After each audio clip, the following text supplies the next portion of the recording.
Hey everybody, thanks for watching. I wanted to make this just a quick video, a little update and check in.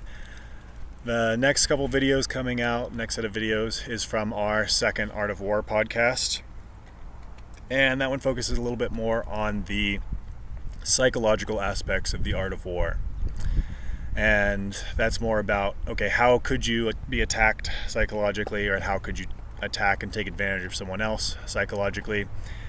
And so therefore, what do you need to do to prepare for that? I think it's good information, and I think it'll be directly relevant and interesting. I wanted to make this video about a topic I've had in mind. It's about atheism and arguments for atheism. And I had it in mind for a while.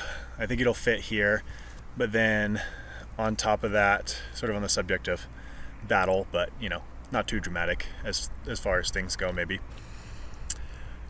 But I had this experience of, sort of my first foray in videos getting a little bit more attention, and I was sharing one of my videos that has a more just overtly Christian language in the title, and so I got some just basically like anti-Christian spam, and it was kind of funny. Like, for me, what it was funny for me is that it revealed that from, I grew up sort of atheist and or agnostic and anti-religious to varying degrees at different times, but I've moved through that and moved away from it, obviously. But seeing these comments, I had this reaction of like, well, why would atheists just go straight to ad hominem? Why would atheists not even watch the video and engage with the content? And I had to realize, I was like, oh, I still have this kind of voice floating around, this view that like atheists are the rational ones. And like, obviously I've seen evidence to the contrary, but it was funny just to see it in practice and interact with it and be like, oh, that still is kind of floating around for me as part of my mindset. And so I was surprised, and I was like, these atheists are not being especially rational. So anyhow, all that considered, it seemed like a good time for this video. And this is going to be about what I think are the 4 reasons for atheism, at least the 4 intellectual reasons. I just watched a video from Religion for Breakfast, who did the real reasons why people become atheist, and he essentially cites a bunch of studies, and it was really awesome. But he says, okay, the studies seem to point to cultural factors, which, hey, fair enough. But I talk about intellectual things, so I'm talking about the 4 reasons, the 4 intellectual reasons for atheism. And this is going to be a little bit rapid fire, because I talk about most of them and have talked about most of them on the podcast already, as well as in my books, obviously. So, but condensing them down and putting them together here.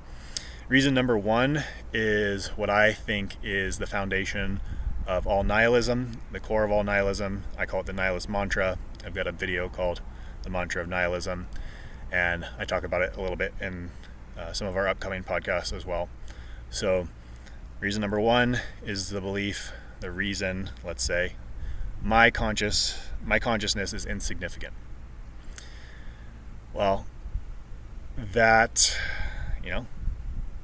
breeds atheism, and nihilism. What that does is anything that comes in to the contrary of maybe this could be, maybe a thought about God, everything is, well, I'm just a meaningless being who has delusions of significance. So that thought is just a product of my own broken delusional nature.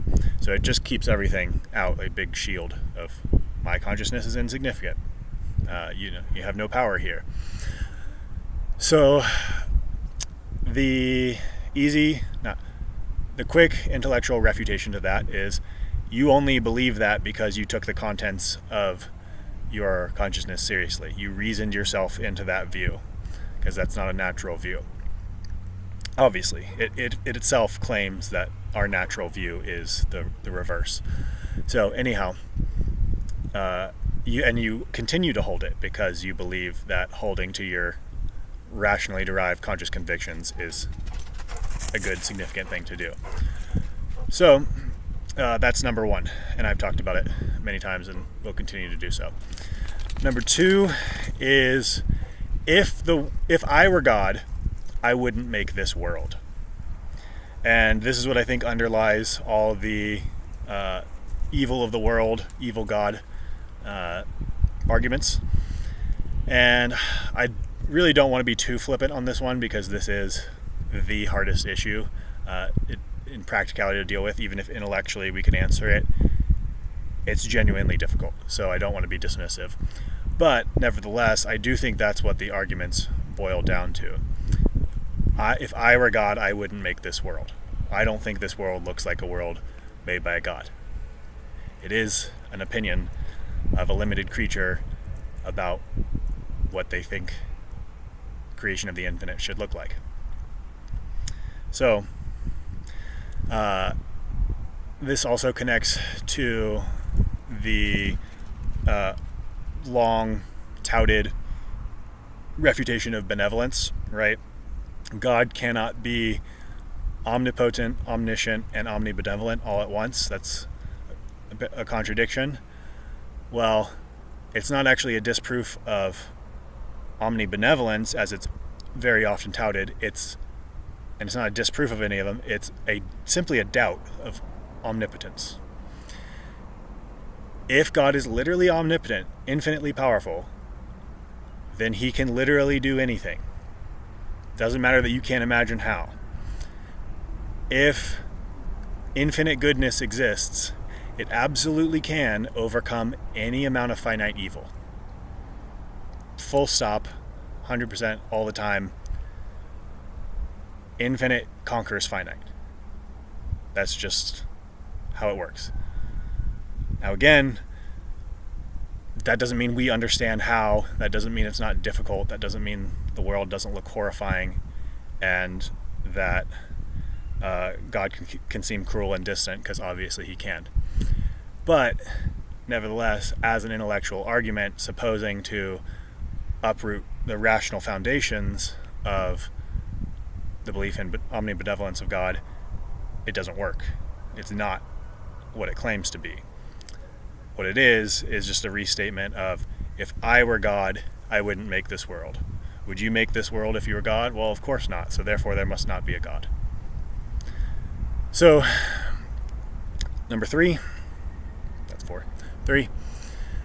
Number three is everything is random, and in parentheses, therefore meaningless.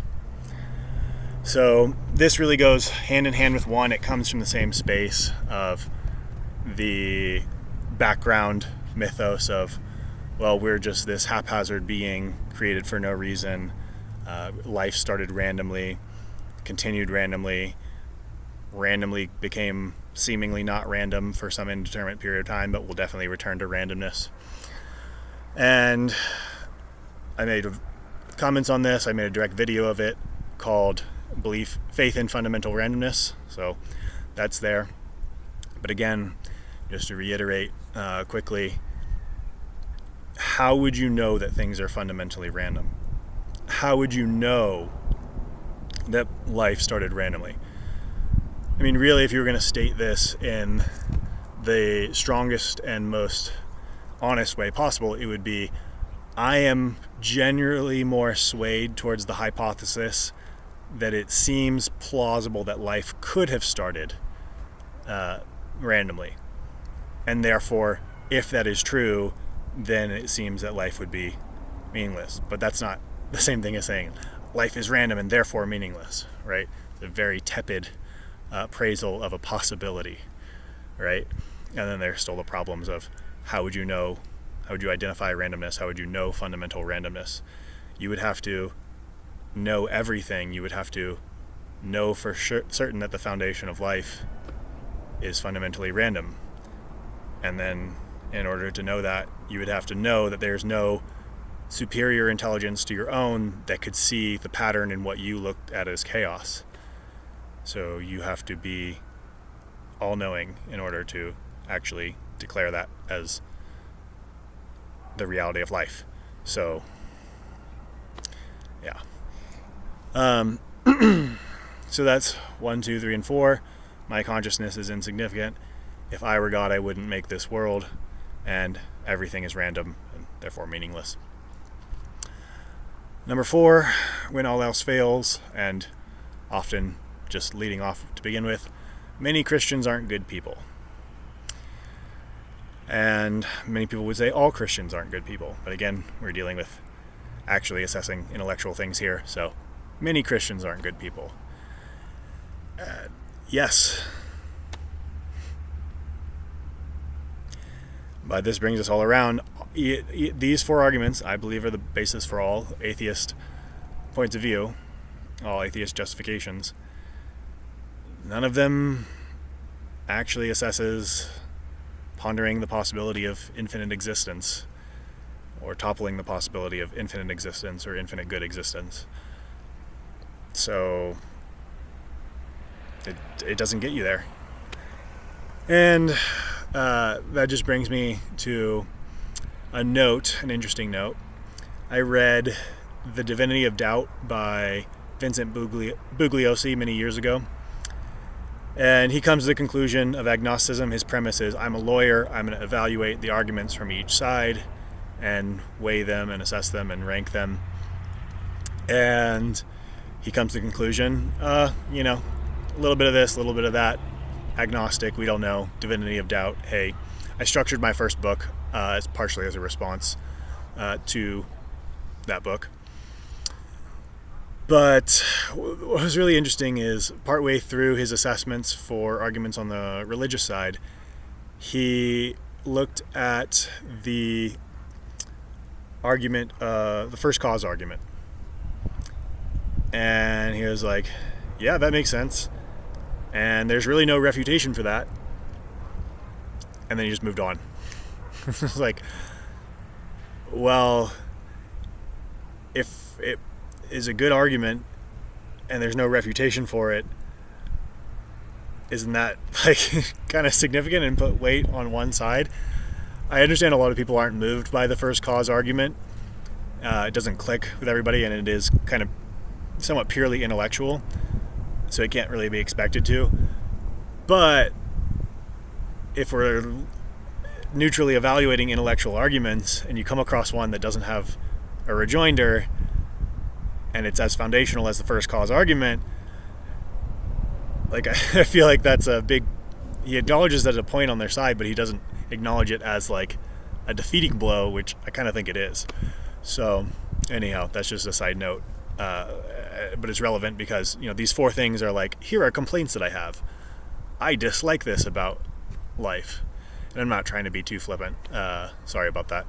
But they're not addressing the existence of God. They're just saying, my experience makes me dislike God or makes me distrustful of God if he exists, and therefore I think he doesn't exist. Or God should treat me differently because I think so. Which are real experiences and real thoughts and real things to deal with, and it is really difficult.